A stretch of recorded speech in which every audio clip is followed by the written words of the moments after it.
സങ്കീർത്തനങ്ങൾ 94. പ്രതികാരത്തിൻ്റെ ദൈവമായ യഹോവേ, പ്രതികാരത്തിൻ്റെ ദൈവമേ, പ്രകാശിക്കണമേ. ഭൂമിയുടെ ന്യായാധിപതിയെ, എഴുന്നേൽക്കണമേ.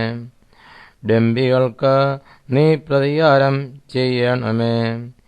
യഹോവേ, ദുഷ്ടന്മാർ എത്രത്തോളം ഘോഷിച്ച് ഉല്ലസിക്കും. അവർ ശകാരിച്ച് ധാർഷ്ട്യം സംസാരിക്കുന്നു. നീതിയോട് പ്രവർത്തിക്കുന്ന ഏവരും വമ്പ് പറയുന്നു.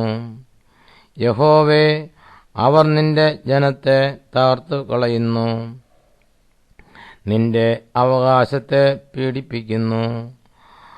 അവർ വിധവയെയും പരദേശിയെയും കൊല്ലുന്നു, അനാഥന്മാരെ അവർ ഹിംസിക്കുന്നു.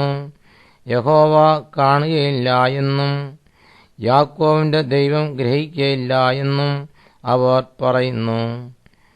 ജനത്തിൽ മൃഗപ്രായരായവരെ ചിന്തിച്ചുകൊള്ളുവീൻ. ഭോഷന്മാരെ, നിങ്ങൾക്ക് എപ്പോൾ ബുദ്ധി വരും? ചെവിയെ നട്ടവൻ കേൾക്കുകയില്ലയോ?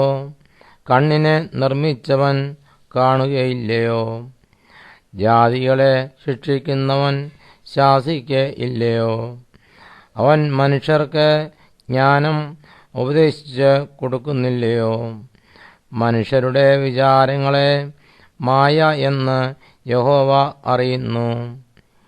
യഹോവേ, ദുഷ്ടന് കുഴി കുഴിക്കോളം അനർത്ഥ ദിവസത്തിൽ നീ അവനെ വിശ്രമിപ്പിക്കേണ്ടതിന് നീ ശിക്ഷിക്കുകയും നിന്റെ ന്യായപ്രമാണം നീ ഉപദേശിക്കുകയും ചെയ്യുന്ന മനുഷ്യൻ ഭാഗ്യവാൻ. യഹോവ തന്റെ ജനത്തെ തള്ളിക്കളയുകയില്ല, തന്റെ അവകാശത്തെ കൈവിടുകയും ഇല്ല. ന്യായവിധി നീതിയിലേക്ക് തിരിഞ്ഞു വരും. പരമാർത്ഥ ഹൃദയമുള്ളവരൊക്കെയും അതിനോട് യോജിക്കും. ദുഷ്കർമ്മികളുടെ നേരെ ആർ എനിക്ക് വേണ്ടി എഴുന്നേൽക്കും? നീതിയോട് പ്രവർത്തിക്കുന്നവരോട് ആർ എനിക്ക് വേണ്ടി എതിർത്ത് നിൽക്കും? യഹോവ എനിക്ക് സഹായമായിരുന്നില്ല എങ്കിൽ എൻ്റെ പ്രാണൻ വേഗം മൗനവാസം ചെയ്യുമായിരുന്നു. എൻ്റെ കാൽ വഴുതുന്നു എന്ന് ഞാൻ പറഞ്ഞപ്പോൾ, യഹോവേ, നിന്റെ ദയ എന്നെ താങ്ങി. എൻ്റെ ഉള്ളിലെ വിചാരങ്ങളുടെ ബഹുത്വത്താൽ നിന്റെ ആശ്വാസങ്ങൾ എൻ്റെ പ്രാണനെ തണുപ്പിക്കുന്നു. നിയമത്തിന് വിരോധമായി കഷ്ടത നിർമ്മിക്കുന്ന ദുഷ്ടസിംഹാസനത്തിന് നിന്നോട് സഖ്യത ഉണ്ടാകുമോ? നീതിമാന്റെ പ്രാണന് വിരോധമായി അവർ കൂട്ടം കൂടുന്നു. കുറ്റമില്ലാത്ത രക്തത്തെ അവർ ശിക്ഷയ്ക്ക് വിധിക്കുന്നു. എങ്കിലും യഹോവ എനിക്ക് ഗോപുരവും എൻ്റെ ശരണശൈലമായ എൻ്റെ ദൈവവും ആകുന്നു.